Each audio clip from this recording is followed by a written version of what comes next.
Hello friends and welcome, it's wonderful to have you here. I'm Morjax, we are playing Mordheim City of the Damned, and today we have another Mordheim build video. So this is the other part of my Hand of 5 tournament warband, and that is the Sigmar's Purifier. Now these are basically just straight spellcasters. The purpose of the build is to fire off as many meteors as possible. So the key stat is intelligence, which we've gotten all the way up to 20 here. Let's take a look at our equipment first. I've got 2 Sigmarite Warhammers of Devotion. I've got some stuff in the offhand. One is a Warhammer of Misfortune. The other is a Shield of Shielding, which has melee resistance and -2 crit hit resistance. Now the only reason I would switch to my offhand is if I get cursed and cannot cast spells anymore and choose to go into combat. It doesn't happen too much, especially with the purpose of this build is to prevent that from happening. So on our on-hand, we have 2 Sigmarite Warhammers of Devotion. So the Sigmarite Warhammers themselves have a special feature which is called Blessed, and that says Divine Wrath chance is reduced by -6%. Or it is reduced by 6%, I guess is the right way to say that. And then I have a Rune of Devotion, which reduces it by another 6%. So that's 12% Divine Wrath reduction for each of these. So we're up to -24% Divine Wrath. Now we've got another Pendant of Piety here. And I chose to not go with a helmet to reduce the spellcasting chance.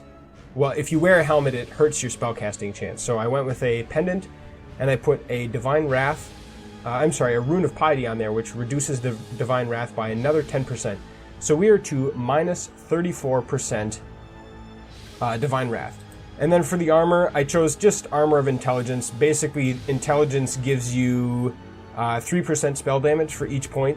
So by getting 4 Intelligence on the Rune of Intelligence, we increase our spell damage by 12% by doing that. So it's kind of an easy add. You could maybe go with clothing if you want a little more mobility. I was going for a little more tankiness, so I went with the light armor. Or, geez, what am I doing?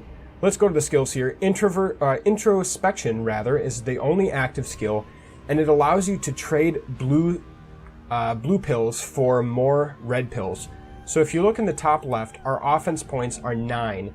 So that means right off the bat, we can cast a meteor 4 times every round, and that costs 2 each time. So that's going to use 8 of our red pills here. Now introspection, if we haven't moved a lot, allows us to swap once per round 4 blue pills for 2 red pills. So it allows for a 5th cast of meteor or another 2-cost spell.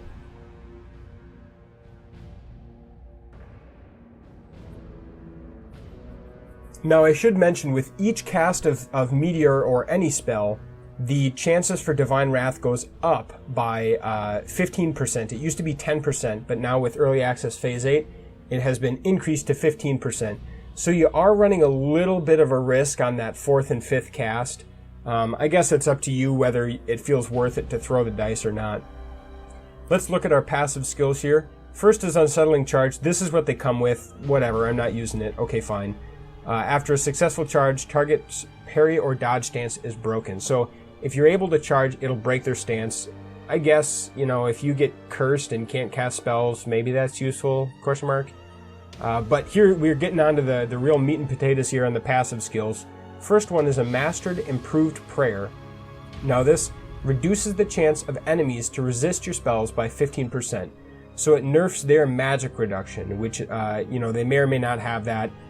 It's pretty strong against Sisters of Sigmar right now, so that's kind of a nice thing to have. Next up is Piety, and Piety increases the range of spells by 10 meters, does not affect spells centered on the caster. So essentially it gives our meteors more range is what we're looking for with that spell.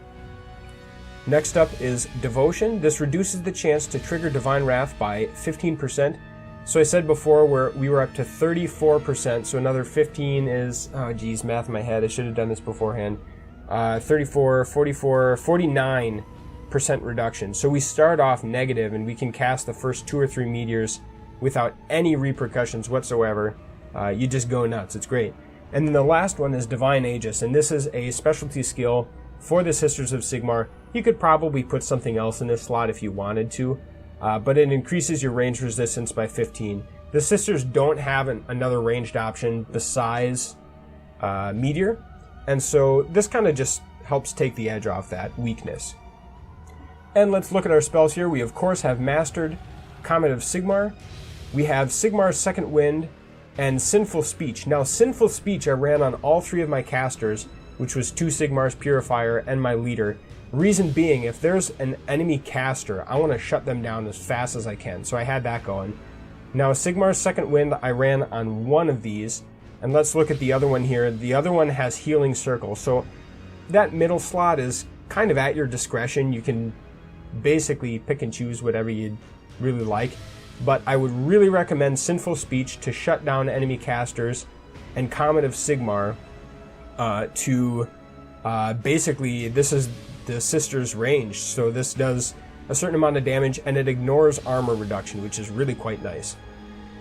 And one little side note before I go here, my leader is kind of a combination of the melee build that I showed you previously and this spellcasting build. So I've got the minus to crit resistance, the Misfortune rune, along with melee resistance shield. I went for accuracy on the armor to go for more critical, so she's kind of keyed a little bit more towards melee, but then on the helmet I've got the minus to Divine Wrath chance. Oops.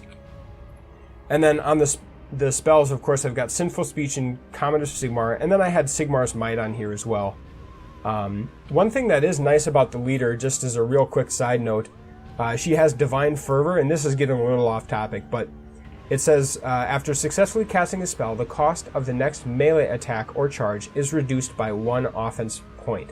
So what you can do with this leader build is you can, even when you're in combat, you can cast offensive spells. So what you can do is, you can cast your Comet of Sigmar, and then if you're engaged, you can attack for only 1 OP. So that's going to cost you a total of 3 red pills to cast a Comet and to attack. And you can do that 3 times in 1 turn. And I don't have Introspection, but you could potentially put Introspection on here if you wanted to. And then you would be able to do Comet number 1, attack number 1, Comet 2, attack 2, Comet 3, attack 3, and then another Comet or attack after you do Introspection. So you're talking like, what is that, 7? It's like 4 attacks and 3 Comets every round, which I think is pretty good.